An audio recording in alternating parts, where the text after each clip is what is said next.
ጋይስ የፈራሁት ደረሰ ውዶች፣ የፈራሁት ደረሰ።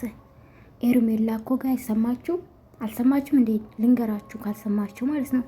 አብርሽን አፈቅራለሁ ብላ አልመጣች። ማፈራ እንዴት እንዳፈርኩብሽ፣ በጣም ነው አፈርኩብሽ። ባይዘዌ ማለት ነው። ማፍቀርሽ አይደለም ያሳፍረው፣ መውደድ አይደለም ማሳፍረው። ትላንትና ግን ከህይወቴ ውጪ ከዚህ በኋላ ከሷ ጋር ነው መኖር የምፈልጉ፣ አፈቅራታለሁ፣ ወዳታለሁ በአደባባይ ከህይወቴ ውጪ ብሎሽ፣ አንቺ ትንሽ ለክብርሽ አትጨነቂም? ለዛም ባለትዳር ወንድ እንግዲህ በሚዲያ የምናውቀው ባለትዳር እንደሆነ ነው አይደለ? ባለትዳር ወንድ ምን ሆነ እናት፣ በጣም ቆንጅዬ ነሽ። ሁሉም ነገር ፈጣሪ አሟልቶ የሰጠሽ ልጅ ነሽ። ከአብርሽ የተሻለ ነው እንጂ በእርግጥ አብርሽ በጣም መልካም ልጅ ነው። በእርግጥ ውበት አይደለም ዋና አይደለም፣ እጥፍ ማሰለፍ የምችይ ልጅ ነሽ። በጣም አቋምሽ በጣም ቆንጆ ነሽ አይደለ? በእርግጥ በመልክ ምንም ነገር የሚደረግ ነገር አይደለም። ይቅርታ አድርጉልኝ ይሄ ስላችሁ የተሻለ ማግኘት ትችላለች ማለት ነው።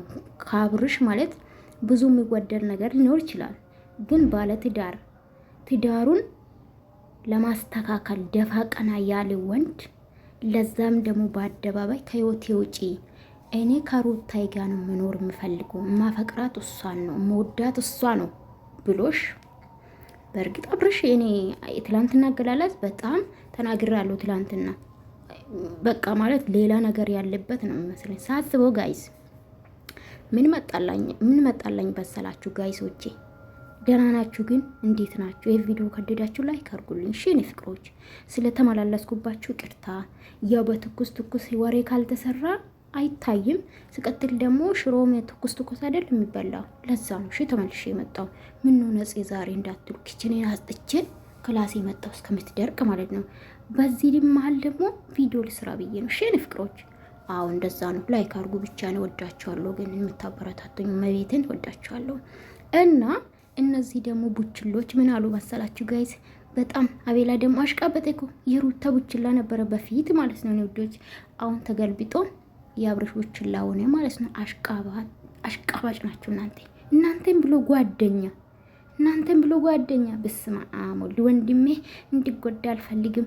ነግሬ እኮ አቃተኝ። አሁን አለ ሮጠን ፕሮግራም እናዘጋጅ። ጭራሽ እኮ ፕሮግራም ነው የሚያዘጋጁት። ለምን ቀለበት ገዝታችሁ ለኤርሜላ አሰጡም? ኤርሜላ ተንበርክካ ታገባሃኛለ ወይ ብላ ትጠይቅ። ይሄ አይሻልም ጋይስ? ጭራሽ እኮ እንዴት እንደዚህ ሊፈጠር ይችላል?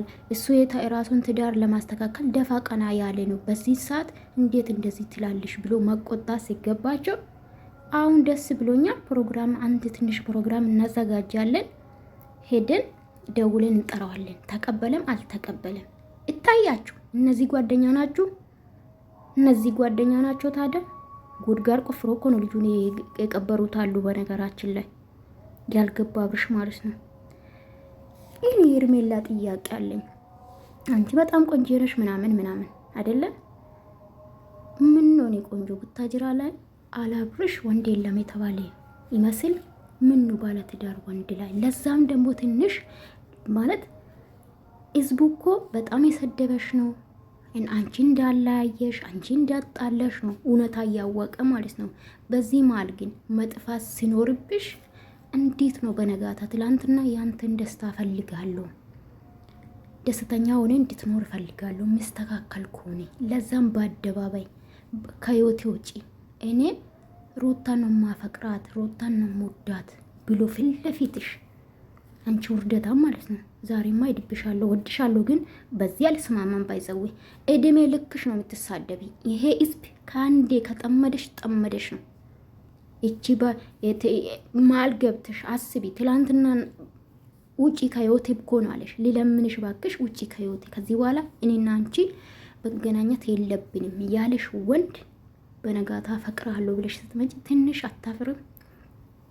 ፍቅር አጣት አይደለም ጋይስ፣ ታውቃላችሁ። ሁሉም ማለት እኔ ጠልቻት አይደለም፣ ግን እንድትሰደብ አልፈልግም። እግዚአብሔር ምስክሬን፣ ከምንም በላይ ክብር ይበልጣል። ወንድ አለሱ የለም እንዴ? እንደማታገኘው እያወቀች እንዴት ነው አፈቅራለሁ ብላ በአደባባይ መምጣት? ወይስ ሌላ ድራማ ነው የጀመራችሁ? ተነጋግራችሁ ነው? ለራስሽ ክብር ተጨነቂ የኔ ውድ ማለት ነው። የትነቴን ነው ማርያምንም እኔ አስተያየት የምሰጠው ባይዘው እንደ ሌሎቹ አይደለሁኝም። ሊሰድብሽም አልችልም ሴት ስለሆንሽ፣ ግን ከምንም በላይ ክብር ይበልጣል። ነገ ትሰደባለሽ እድሜ ልክሽ። አብርሽ ሶሻል ሚዲያ ነው ዩቱብ ነው ስራው። ሌላ ስራ ወደፊት ሊኖሮ ይችላል። በዚህ ሰዓት ግን ከዩቱብ ውጭ ምንም ስራ የላቸውም ወጣቶች፣ በተለይ ዩቱበሮች ማለት ነው። ምንም ነገር ገብቶ ነው የሚተኙት። ጠዋት ቶሎ አይነሱም። ማታ ወይን ጌም ነው የሚጫወቱት፣ ወይም ደግሞ ቲቪ ያዩ፣ ወይም ደግሞ ምንድን ነው ኳስ ያዩ ነው የሚያድሩት። ጠዋት ቶሎ አይነሱ፣ ከዛ ቪዲዮ ቀርታሉ፣ ተመልሰው ተኛሉ። ይሄ ነው የዩቱበሮች ህይወት። ከዛ ውጭ የለም። ከዛ ውጭ ሚዲያ ላይ ባይመጣ ኦኬ ተደብቀሽ ከሱ ጋር ትኖራለሽ። ግን ከምንም በላይ ክብር ይበልጣል የኔ እናት ማለት ነው። ትንሽ የሚሰድቡሽን ስድብ እያየሽ ነው። ቢያንስ ብቻ ኖሮ ማለት ነው እነሱ እስከ መጨረሻ ተስማሙ አልተስማሙ እስከ መጨረሻ አይተሽ እነሱ ከተለያዩ በኋላ ብትመጪ ማንም አይፈርድብሽም። በዚህ ሰዓት ግን እንዳለያየሽ ነው ሰው የሚረዳሽ ማለት ነው። በእርግጥ ተለጣጥፋችሁ የሰጠሽ እሱ ፊት የሰጠሽ እሱ ነው እናውቃለን። እንደ ባለ ትዳር ወንድ ርቀታችሁን ጠብቃችሁ ቪዲዮ ቢሰሩ ኖሮ እንደዚህ አይፈጠርም ብዬ ነው የማስበው። ከቅርበት አንጻር ነው የተፈጠረው። ፍቅር ነው ፈልገሽ ላይሆን ይችላል። ግን ለዛ በሚጠሉሽ ተመልካች መተሽ አብርሽን አፈቅራለሁ አገናኙ ማለት ነውር ነው ለኔ። ማርያም ነውር ነው። ታምራላችሁ፣ ብዙ ነገር አላችሁ፣ ግን ይደብራል። በቃ ለተመልካችም ለራስሽ ክብር ለራስሽ ስም ወንድ እንደጠፋ አላብርሽ የለም። አላቅም የእውነት እኔ ከልቤ እኮ ነው ጋይስ አስተያየት ሰጠዋለሁ ማለት አልማስመሰል አልችልም። ግን ወደ ራስሽ ተመለሽ ሄርሜላ።